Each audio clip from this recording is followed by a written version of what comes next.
சிவகார்த்திகேயனின் 25வது படத்திற்கு பராசக்தி என பெயரிடப்பட்டுள்ள நிலையில் இதற்கு முன் அவர் படங்களுக்கு வைக்கப்பட்ட பழைய பட டைட்டில்களை பத்தி இந்த வீடியோல நம்ம பார்ப்போம்.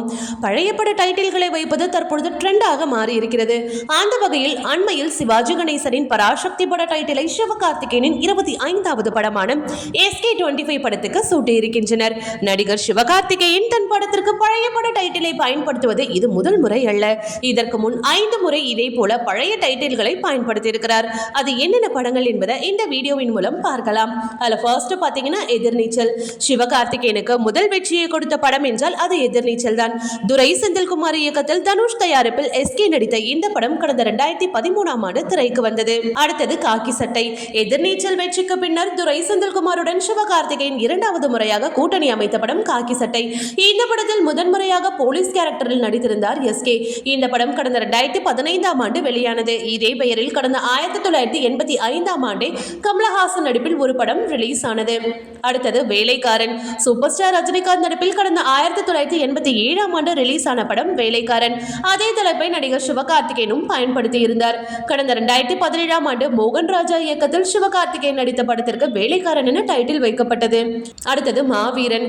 சிவகார்த்திகேயன் பயன்படுத்திய மற்றொரு ரஜினி பட டைட்டில் தான் மாவீரன். ரஜினிகாந்த் நடிப்பில் 1986ஆம் ஆண்டு ரிலீஸ் ஆன படத்திற்கு மாவீரன் என பெயரிடப்பட்டிருந்த நிலையில் கடந்த 2023ஆம் ஆண்டே மடோன் அஸ்வின் இயக்கத்தில் SK நடித்த ஃபேண்டசி திரைப்படத்திற்கும் அதே தலைப்பு பயன்படுத்தப்பட்டது. அடுத்தது அமரன். நவரச நாயகன் கார்த்திக் நடிப்பில் கடந்த 1992ஆம் ஆண்டு திரைக்கு வந்த படம் அமரன். அந்த படத்தின் தலைப்பை கடந்த ஆண்டு ரிலீஸ் ஆன தன் படத்திற்கு பயன்படுத்தியிருந்தார் சிவகார்த்திகேயன். ராஜ்குமார் பெரியசாமி இயக்கத்தில் மேஜர் முகுந்த் வரதராஜனின் வாழ்க்கையை மையமாக வைத்து உருவான படத்திற்கு அமரன் என பெயரிடப்பட்டு அந்த படமும் பிளாக் பஸ்டர் ஹிட் ஆனது. அடுத்தது பராசக்தி. தொடர்ந்து பழைய பட டைட்டில்களை பயன்படுத்தி வரும் சிவகார்த்திகேயனின் லிஸ்டில் லேட்டஸ்டாக இணைந்துள்ள படம் பராசக்தி. சிவாஜி கணேசனின் கிளாசிக் ஹிட் பட டைட்டிலான இதை 73 ஆண்டுகளுக்கு பின் பயன்படுத்தி இருக்கிறார் SK. இந்த படத்தை சுதா கொங்காரா இயக்குகிறார். இதில் சிவகார்த்திகேயனுடன் அதர்வா, ரவி மோகன், ஸ்ரீலீலா என மிகப்பெரிய நட்சத்திர பட்டாளமே நடித்துள்ளது. ஓகே வியூவர்ஸ், இது போல சினிமா செய்திகளை நீங்கள் பார்க்க மறக்காம சினி டைம்ஸ் சேனலை சப்ஸ்கிரைப் பண்ணுங்க.